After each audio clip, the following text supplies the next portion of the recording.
reckon you should let sleeping dogs lie, but pay no attention to such cliches, because in the case of Square Enix and United Front Games' open world thriller Sleeping Dogs, there's very little time to take a quick nap. Years in the making and featuring non-stop action inspired by the cream of Asian cinema, Sleeping Dogs puts you in the role of Wei Shen, an undercover cop who has the unenviable task of taking down the Hong Kong triads from the inside.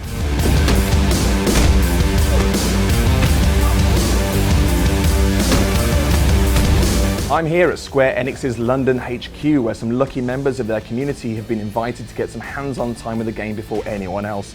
Not only that, but they'll have the fortune of being pestered by me for their opinions.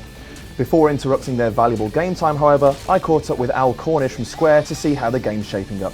Hong Kong's really fresh, it's exciting, it's vibrant, the street life is completely packed. When you go through, for example, the night market, one of the areas in the game, is one of the busiest and most vibrant.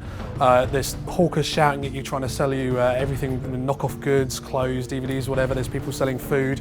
There's gas rising from vents, there's colourful girls trying to sell you drinks and other things. It's just really, really vibrant at any time of day or night. The team's experience with driving games is pretty much second to none, and they're fantastic. So the handling for, we've got I think 65 vehicles in the game, all with different handling models. So there's bikes, cars, trucks, boats, and they all handle very differently. So you can get high-end sports bikes, and as Wei gets later in the game and kind of increases his face, improves his standing, you can end up driving some pretty swanky sports cars, and then you can kind of think back to the earlier models you were driving, at the sort of start of the game, and there's a real difference in how they handle, how they feel, how good they are for illegal street races, how good they are for taking people out, ramming off the road. And if you've got a gun, you can shoot while you're in a car. If you're driving a car, you can ram other cars and try and merge the shooting and the melee and the driving. So in the middle of a street race, you can just sideswipe another car, send them flying off the road. It can get quite violent in the middle of a street race. There's a lot of the improvisation that you see in some of the old kind of Jackie Chan classics, where we'll use anything in the environment, and Tony Jaa does it as well, you mentioned him previously.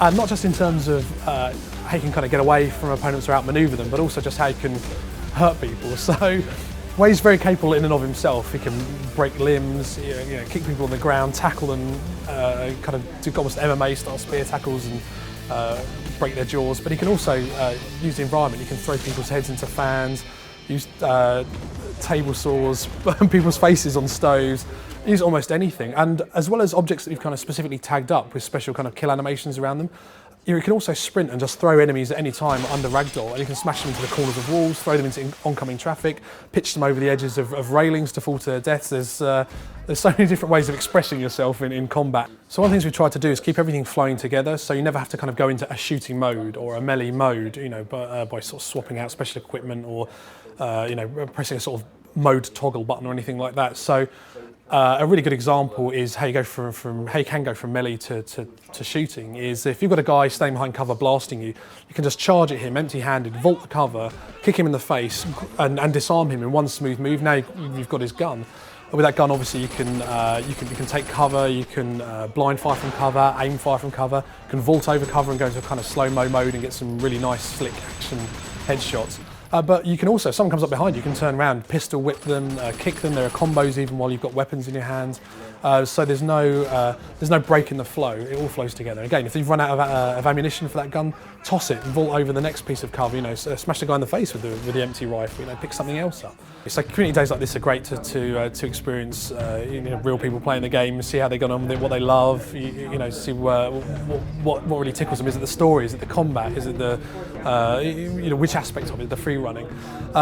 We've had kind of focus tests, hands-on throughout development, just to try and hone the mechanics, get them as tight as they can be, as fun as they can be. So this kind of caps it all off. To see at this stage, putting the kind of consumer demo in people's hands and seeing how they respond. So yeah, it's a great kind of end to the project, almost end. I think the thing that might make it stick out the most to me is the story.